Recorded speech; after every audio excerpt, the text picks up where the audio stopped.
ఇప్పుడు Devadula pump house లో భాగంగా మనం ఉన్నటువంటి ప్లేసు దేవన్నపేట పంప్ హౌస్. ఇది దేవాదుల ప్రాజెక్ట్ లో దేవన్నపేట పంప్ హౌస్ దగ్గర మనం ఉన్నాం. లోపలికి వెళ్ళి చూస్తే 3 మోటార్లు ఆఫ్ అయినాయి. 3 మోటార్లు కూడా పనిచేయడం లేదు. గోదావరి నదిలో కావలసినంత నీళ్ల ప్రవాహం ఈరోజు ఉంది. ఈరోజు కూడా సమ్మక్క బ్యారేజ్ దగ్గర 16,000 క్యూసెక్కుల నీళ్లు పోతా ఉన్నాయి.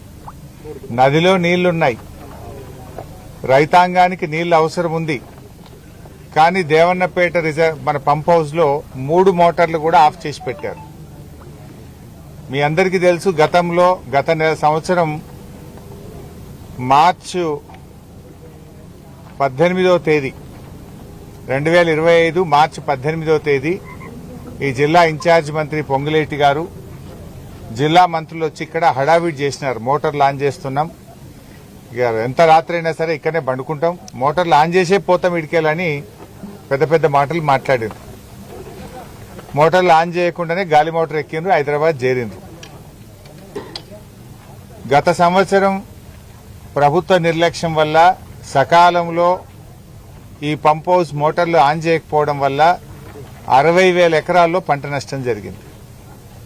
పోనీ ఈ సంవత్సరమైనా నీళ్లు ఇస్తారా అంటే 20 రోజులు నడిపినరు, రిపేర్ వచ్చిందని చెప్పి ఈ నెల 10వ తేదీ నుంచి ఇక్కడ మోటార్లు లిఫ్టింగ్ ఆగిపోయింది. అంటే దాదాపు 10 రోజుల నుంచి మోటార్ లిఫ్టింగ్ ఆగిపోయింది. ఇక్కడ మోటార్ల నుంచి పంపింగ్ ఆగిపోవడం ద్వారా అటు జనగామ జిల్లా, ఇటు పాలకుర్తి, ఇటు స్టేషన్ గన్పూర్, గండిరామారం రిజర్వాయర్ కు లిఫ్టింగ్ ఆగిపోయింది. ఇలా గండిరామారం లిఫ్ట్లు ఎందుకు నడుస్తలేవు అంటే వాటర్ లెవెల్ లేదు అంటున్నారు. ఇక్కడ మోటార్లు ఎందుకు నడుపుతలేరు అంటే ఆడ లెవెల్ ఫుల్ ఉన్నా సార్ అంటారు. మరి లెవెల్ ఫుల్ ఉంటే గండిరామారం లిఫ్ట్ పనిచేయాలి కదా. అక్కడనేమో నీళ్లు లేవు అని గండిరామారము తదితర లిఫ్ట్లన్నీ ఆఫ్ చేసినారు. ఇక్కడేమో మోటార్లు నడుస్తలేవు. అసలు విషయమేందో తెలుసుకుందామని చెప్పి మేము దేవన్నపేట పంప్ హౌస్కి వస్తే రిపేర్ వచ్చింది సార్, మాకు సాఫ్ట్వేర్ ప్రాబ్లం వచ్చింది, మాకు మోటార్లలో ప్రాబ్లం వచ్చింది అని చెప్తున్నారు. గత సంవత్సరం మంత్రులు వచ్చి హడావిడిగా మేము థర్డ్ ఫేజ్, అసలు ఈ థర్డ్ ఫేజ్ చేసిందే బీఆర్ఎస్ పార్టీ. 99.5% పనులు బీఆర్ఎస్ పార్టీయే పూర్తి చేసింది. కేవలం ఒక 1%, 0.5% పనులే మిగిలి ఉండే. ఆ పైన రూఫ్ ఒకటి, కొద్దిపాటి కనెక్షన్స్ తప్ప 99% బీఆర్ఎస్ ప్రభుత్వమే ఈ పనులన్నీ పూర్తి చేసింది. వరల్డ్స్ లార్జెస్ట్ టనల్ ఇది. సింగిల్ టనల్ ఒకటి ఎక్కడైనా కట్టిందంటే ఇదే టనల్. ఈ టనల్ రామప్ప నుంచి ఉనికిచెర్ల వరకు 49.5 కిలోమీటర్ల టనల్ ఇది. అంటే ఒక సింగిల్ టనల్, ఇరిగేషన్ టనల్ ప్రపంచంలో అతిపెద్ద టనల్ ఏదంటే ఇది 49.5 కిలోమీటర్ల టనల్. ఎన్నో వ్యయప్రయాసాలకు, ఎన్నో ఇబ్బందులు వచ్చినా, ఎన్నో ఛాలెంజెస్ ను కూడా ఎదుర్కొని ఈ టనల్ ను బీఆర్ఎస్ ప్రభుత్వం పూర్తి చేసింది. అండ్ ఇక్కడ ఉన్న పంప్ హౌస్ ఏదైతే ఉందో ఇది ఇండియాలో కాదు ప్రపంచంలోనే లోతైనటువంటి పంప్ హౌస్. 155 మీటర్ల లోతైనటువంటి పంప్ హౌస్, 25 మీటర్స్ డయా షాఫ్ట్ తోని 155 మీటర్ల లోతైన పంప్ హౌస్. ఇవన్నీ కూడా బీఆర్ఎస్ హయాంలోనే పూర్తి చేశాం. కానీ ఇలా కాంగ్రెస్ పార్టీ నిర్లక్ష్యం వల్ల వరంగల్ జిల్లాలో దేవాదుల రైతులకు తీవ్రమైన అన్యాయం జరుగుతూ ఉంది.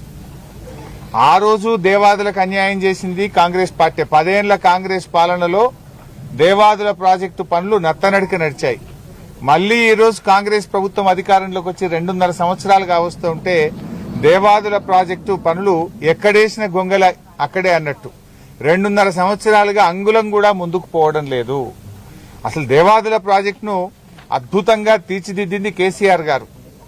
ఆ రోజు గతంలో దేవాదుల ప్రాజెక్టును నాటి తెలుగుదేశం కాంగ్రెస్ పాలనలో అక్కడ నది మీద బ్యారేజ్ లేకుండా నది ప్రవాహంలోనే నీళ్లు తీసుకుంటామంటే 100 రోజులు కూడా నదిలో నీళ్లు అందని పరిస్థితి, 100 రోజులు కూడా దేవాదుల మోటార్లు పనిచేయని పరిస్థితి. కానీ కేసీఆర్ గారు బాగా ఆలోచించి సమ్మక్క బ్యారేజీని కట్టిన తర్వాత సంవత్సరంలో 365 రోజులు దేవాదుల నుంచి నీళ్లు తీసుకునే విధంగా బీఆర్ఎస్ ప్రభుత్వం పనిచేసింది. ఇలా సమ్మక్క బ్యారేజ్ కట్టడం వల్లనే 365 రోజులు దేవాదుల పంపింగ్ చేసుకునే అవకాశం వచ్చింది.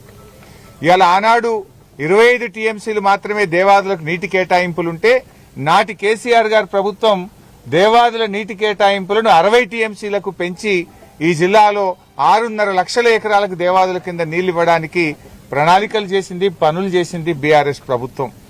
ఉమ్మడి ఆంధ్రప్రదేశ్లో అంటే 15 ఏండ్ల తెలుగుదేశం కాంగ్రెస్ రెండు ప్రభుత్వాలు కలిపి దేవాదుల కింద ఇచ్చిన ఆయకట్టు కేవలం 47,000 ఎకరాలు. కానీ బీఆర్ఎస్ ప్రభుత్వం వచ్చిన తర్వాత ఆ ఆయకట్టును 3,17,000 ఎకరాలకు మేము పెంచాం. 47,000 ఎకరాల నుంచి దేవాదుల ఆయకట్టును బీఆర్ఎస్ హయాంలో 3,17,000 ఎకరాలకు మేము పెంచడం జరిగింది. మరి 2.5 ఏళ్లైంది కాంగ్రెస్ గవర్నమెంట్ వచ్చి, ఒక్క ఎకరానికి అదనంగా నీళ్లు ఇచ్చిండ్రా? ఉన్న మోటార్లు కూడా మీకు నడపచేతనైతలేదు. పోయిన సంవత్సరం మీ అందరికీ తెలుసు బీఆర్ఎస్ పోరాటం చేసింది. భీమ్ గన్పూర్ దగ్గర యాసంగి సీజన్ లో మోటార్లే ఆన్ చేయలే. ఎందుకు ఆన్ చేయలేదు అంటే 8 కోట్ల రూపాయలు మెయింటెనెన్స్ డబ్బులు కాంట్రాక్టర్కి ఇవ్వలేదు గనక మోటార్లు ఆన్ చేయలేదు.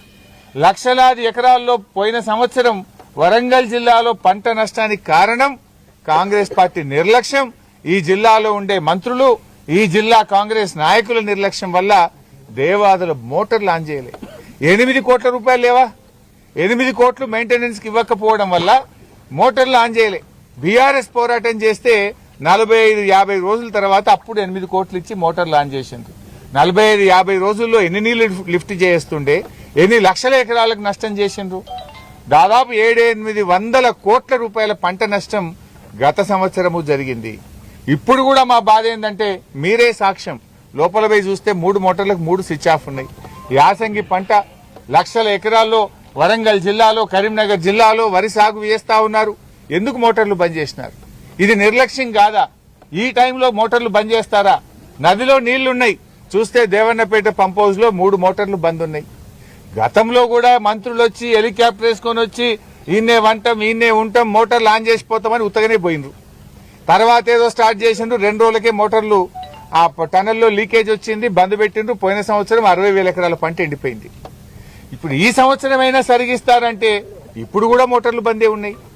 ఇది పూర్తిగా ఈ ప్రభుత్వం కట్టింది లేదు, కొత్తగా తవ్వింది లేదు, ఉన్న ప్రాజెక్టును నడపచేతగాక వరంగల్ జిల్లా రైతాంగం యొక్క నోరు కొడుతున్నది నేటి కాంగ్రెస్ ప్రభుత్వం. అంటే